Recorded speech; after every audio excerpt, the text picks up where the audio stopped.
What's up, everybody? Mike here, back again on the channel. In today's video, I figured since I put up that Avowed one a couple days ago, I figured that I should try to actually explain what I think a good game is, or at least what it consists of, before putting up a video of why a video game was bad. So I do realize that's a little bit on me, but like I said, I'm trying to make up everything as we go. Hopefully, also as well. Hope you guys like the new style that I'm trying to do here, because I realized last video I was crouching like a goblin trying to talk into the mic, and I like to keep it a little bit far away from me, even though it's kind of awkward that I have a mic stand right there looking at me. But I just like the way this looks, like the way it presents better, and also you can still see the cool stuff I want to show you that's going on behind me, even though it's just a couple of posters and a flag. But most importantly, I wanted to thank you guys all for your time as well. Usually put this at the end of my video, but looking at my analytics, and doesn't look like people make it that far.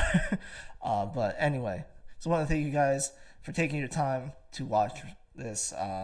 Like I said, we all got 24 hours in the day, so thank you for spending some minutes with me and hearing my rantings and ramblings and whatnot. Now, before I really get into the subject of what I want to talk about today, let me just say, on the comments from the Avowed video, which, by the way, thank you guys so much for viewing that. That's almost got like 300 views in a couple of days, and for a new channel like mine, that's incredible. So just want to thank you guys also for watching that. But I do notice there's been a couple of people say that have definitely not been friendly with my takes. That is okay. I just want to let you know that, look, just because I post anything online does not mean, or I think this or that, does not mean I think I have superiority over the subject or anything like that. I'm just voicing my opinion, like you're allowed to voice yours in the comments and hit that dislike button if you wish. That's just your opinion. You're all free to allowed to do that. And plus, I don't want to become one of those channels that has just like nothing but like people that just agree with them, because I don't like that. I like to have a little bit of column A and column B in the section. Everybody should have the right to opinions. Opinions are like assholes. Everyone have them. Most of them stink. Just how it is. So, yeah. So if you ever want to, if you ever feel like what I'm talking about and you feel opposite way, honestly, don't be afraid to voice your opinion. I'm always want to hear it, as long as you have some common courtesy and not being totally dismissive about what I have to say here. Then we're all cool. We could talk about it. But once again, it's the internet, so not everyone's going to agree with you, and not everyone's going to approach it with common courtesy, but just want to let you know that common courtesy goes a long way around here. So if you ever want to do a discussion about anything in the future with me in the comments, I'll be more than happy to. Now let us get into the main reason why I wanted to make this video today, which was pretty much what I think consists of a good game, and why I think most AAA games now are kind of bland and not good. So once again, before we get into this, it's my opinion. You're allowed to have any one of your opinions. If you like the way the AAA gaming space is now, then that's on you. But this is just opinions of one madman's lunacy on the internet, seeing other people's lunacy and takes on the internet. So yeah, we're here right now. But either way, so let's get into it by saying there are three main topics that I was thinking about of what actually consists of a good game. So I'm just going to pretty much boil it down throughout the whole thing, give like one example of what I think it is, and pretty much describe it. So once again, all opinionated, but my three reasons why a game is good, or I think a game hits all the marks and the aspects. So the first one is gameplay. I think that would be a very obvious one, but yeah. But first of all, it's the first and foremost. The gameplay has to have some type of hook for me, or it feels gratifying in a way, or it makes me want to learn it, or makes me just want to achieve things or get better at it or get more abilities to where I can do cool things. As long as I'm doing something cool or feeling like badass in some way in most of these video games, or at least going to feel like one, yeah, I love it. Gameplay is great. Gameplay is I think, is literally the key factor, so that's why I have it at number one, because if I don't like the way your game plays, well, I'm not gonna play the game. It's pretty much there in the title. So yeah. Other than that, I mean, pretty much not else much to say. I mean, if your gameplay doesn't have any hook, so going back to the Avowed thing again, that's why I didn't like the combat, because to me it didn't have no hook. And once again, if you like that, that's cool. I'm not gonna hate on you for your opinions or whatever. Just know that I didn't like it. So yeah. But the game I can think of that when I think of, oh, it has a really great gameplay that keeps me hooked. Once again, this might be recency bias, but I gotta say it. But it is Monster Hunter World, because I am replaying that currently, and yes, that gameplay loop has got me so addicted because it is just amazing. It's not just about hitting lizards in the face with giant sword, which it's mostly about it a lot of times, but when you get into the, I would say, the mid to later areas of the game, it's more about how you approach them and, like, you know, what kind of ailments that they are susceptible to versus what ailments they give you. So it becomes a whole kind of like different strategy besides just hitting monster with big sword until it dies, and then I can collect loot from it. So that's what I love about the game, is that the farther you go into, the more depth that it has, and also the fact that you can be 100 hours into the game and still get a tutorial for something that you haven't found yet, and the fact that there's so much weapon variety and everything like that kind of makes it, like I said, one of the definitive answers about what carries a game and gameplay and all that, and that Monster Hunter World is that, I think, prime example of what actually carries a game in the gameplay. Is just pretty much that alone. It's the gameplay itself in Monster Hunter World is just so top tier, man, to me. Like I said, that loop just keeps me going for hours and hours and hours.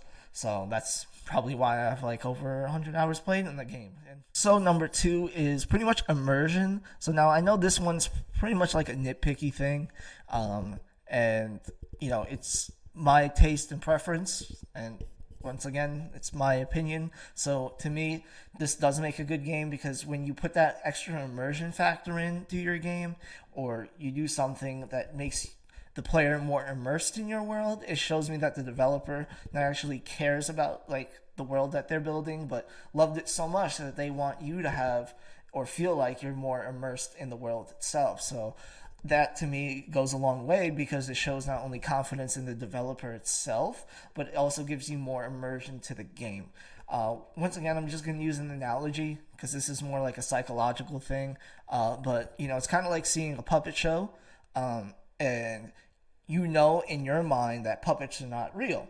But as you're watching the puppet show, you know, you have that mysticism about it where, you know, you're just watching, you know, the ventriloquists do their thing and all that. But when you start seeing the strings, then all of a sudden that puppet show becomes very uninterested, or, you know, disillusioned, and your mind doesn't have that mysticism anymore, and it's just saying, hey, this is the guy talking behind the curtain, pulling on the puppets with a bunch of strings. So if that analogy didn't make sense, don't worry, because I'm an idiot.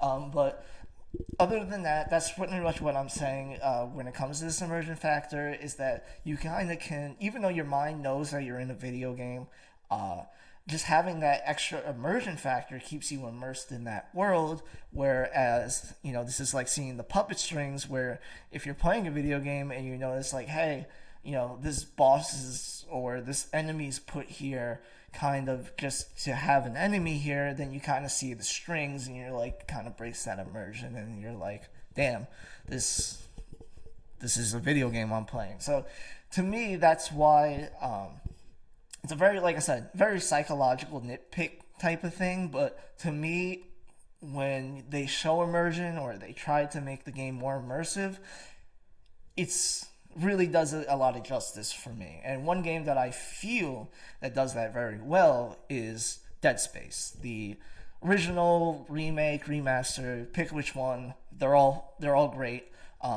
So the immersion is pretty much, obviously you see it in the hood. You get to know how much health he has by seeing on the back. If you upgrade your hit points, you see how many you have once again on his back. You go through the areas where your oxygen's timed, so you see how many seconds left by the little HUD that pops up on his back. When you are using your weapon or whatever, you see how much is in the mag because it always displays everything like that. You want to go into your menu, he looks around at everything that you're picking on the menu. So just things like that. Immersion that gives you more immersed in your world, that doesn't really break free from the video game, because trust me, Dead Space would definitely not be as good if it had just a pop-up menu each time you wanted to change your weapon or anything like that. The fact that they made it so immersive and they made it kind of oh shit, we need to keep the player in this game as much as possible, especially for it being a survival horror game, makes it that much, I think, better. Makes it that much immersive, everything like that. So that's why I think if a game has does it to a level, it doesn't have to always do it to that certain degree, but if it has immersion like that, it definitely keeps me more interested in the games that I can kind of see the strings being pulled, so to say. Finally, at number 3, it is what makes a good video game to me. It is characters and story. That should pretty much be going without saying, but I have to put it in there because, yeah. So that one's pretty much self-explanatory. Obviously, this is another subjective point of view, because what defines a good character and a good story also depends on the person and the person writing it. So if you do not agree with the person writing the story, or do not agree how the character is, then obviously that is personal preference. So this subject might be a little bit different, when I think it's probably going to be the most different and the most opinionated compared to everyone else. And that's why I say, even if you don't agree with me 100% of the way, if you use these guidelines, you can still kind of use these guidelines to say, is this a good game? And that's kind of what I wanted to do. Not say, hey, it's also a good game for me, but maybe in the future, when you are playing something, you kind of just use these 3 kind of points and just kind of say, hey, does this make sense? Or do I really like this? Or does this qualify as a good game? Because that's my 3 points of what actually does qualify as a good game compared to what doesn't. So if it doesn't have any of these 3 factors, then I'm probably not going to like the game as much. So once again, subjective, characters, and story, what makes it good, this and that, and this and that. It's not what I'm here for. I'm not here to say I'm moral superior, or my video game knowledge is superior, or whatever bullshit other people will be saying. No, it's not like that. I'm just trying to say, hey, to me, this is what constitutes as it. And if it doesn't really follow this for me, I'm probably not going to like it as well, compared to I don't like it because the story and characters are not so and so. Once again, if that doesn't make sense to you, I'm stupid. I'm sorry. But that's just the way I feel. That's the way I see things. So one game, I'm just going to give you an example of, once again, the most opinionated one, where the characters and the story alone just kept me going. It is the original Mass Effect, not the remake, the original Mass Effect. Because when I played that in my I think it was preteens. I don't know. I was 12, 13. One of those. I'm old now, okay? But one of those things where it was one of those games that I didn't know of, but I heard a lot of hype about, because I think back then I used to watch G4 and shit, and they were talking about it, and I never played RPG. So I went into it. By the way, if you think Mass Effect combat is good, the original one that came out back in the early 2000s, if you think that had good combat, oh boy, oh boy, that one definitely was rough. But the characters and story for me, once again, opinionated, just all my opinion, on my own. Nobody, nobody's telling me what to think. This is just me. Uh, that story and characters alone driven me to the be involved in the series, get involved with it, and makes me love it so much because that whole like immersion. Once again, going into the second one a little bit, but if you have good characters, this also goes with the immersion stuff, and a great story because like back then BioWare actually made really good stories and good characters. So you know that was pretty much what kept me going throughout that whole game. Just the story and the characters, and I ended up loving the series. Don't ask me about the ending, please. Uh, I ended up loving the series, and it became one of my favorite RPG series. Just pretty much because the first game alone just had such good story, and characters were all great. And yeah, that's pretty much why story and characters in the video game matter, and that's why it's one of my top three because that can alone carry a game to make it good for me. Lastly, before I get into why modern video games are trash, pretty much, is I'm just gonna say a couple of games to me that hit all the marks that I just said. What makes a very good game, and yeah, once again, all opinions. So be warned. I don't know anymore. Either way, one of the first games to me that hits all the marks is the original Red Dead Redemption. That game to me had great characters. The immersion was there. The gameplay obviously is top notch. And yeah, pretty much one of the best action adventure games you could ever play from any studio, let alone Rockstar, because I know they make GTA, but I think Red Dead Redemption 1 was their best game that they ever made. And yes, I said ever made. I mean, GTA 4 was good, but I liked Red Dead Redemption better, and I'm at the time did not like Westerners, so for it to get me interested in a whole new genre of things, I think it did its job. Yeah. And then number two that I can think of right now it is Elden Ring. Elden Ring just came out not too long ago. It is, I think, the best game I played in a long time. Like I can't remember how amazing that was. Just it's kind of like choosing your own venture book game where you just go out and ride on whatever sunset you want to ride out onto and you kill any boss, and yeah, there might not be the story that tells you to go here and here, but it does kind of tell you to go there in that direction vaguely. You might meet a guy that's depressed, you know, but you know, no different than what you see in reality, right?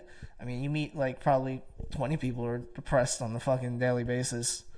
Like, so it's not that far off. But anyway, I'm rambling now. Elden Ring, to me, definitely hits the mark in all three when it comes to gameplay. Obviously, that is one of the best gameplay games, I think, as well. You know, so many builds, so many different ways you can approach bosses. The land, like I said, the immersion. Yeah, you know, that map screen is definitely one of the best things about the game because it's just like when you fully discover that map screen, like I said, I don't know about you, but about me, it just feels so gratifying to the point where, of course, to the point where, you know, you're just like, all right, let me see if I conquered everything. And then the fact that I have an underground map on top of that, like chef's kiss. The exploration in that game is great, and yeah, the story and characters. So it does have story, and it does have characters. Like I said, just because it's not in the traditional sense, doesn't mean that it's not there because they are definitely there. Story is very loose, but hey, once again, it's just one of those games to me that is just perfection at every level. That just does its job and says like, hey, this is one of the best games, and that's definitely Elden Ring. And then finally, I would say my last game is Magnum. Mass Effect 2, which is their magnus opus, is what I was trying to say, but my brain is doesn't work good. So this is why I'm here. Anyway, so yeah, Mass Effect 2 was my favorite game, and I think BioWare's best game that they ever made, because the combat in that game was so much better than Mass Effect 1. The characters in that and the story in that was so much better, and the immersion was there, tip top notch. You kind of felt like a badass going around on a spaceship, taking over the galaxy almost, and it was just like, yeah, this game knew what was up and knew what it was doing. So to me, that is my three, I would say, top three examples of what makes a good video game.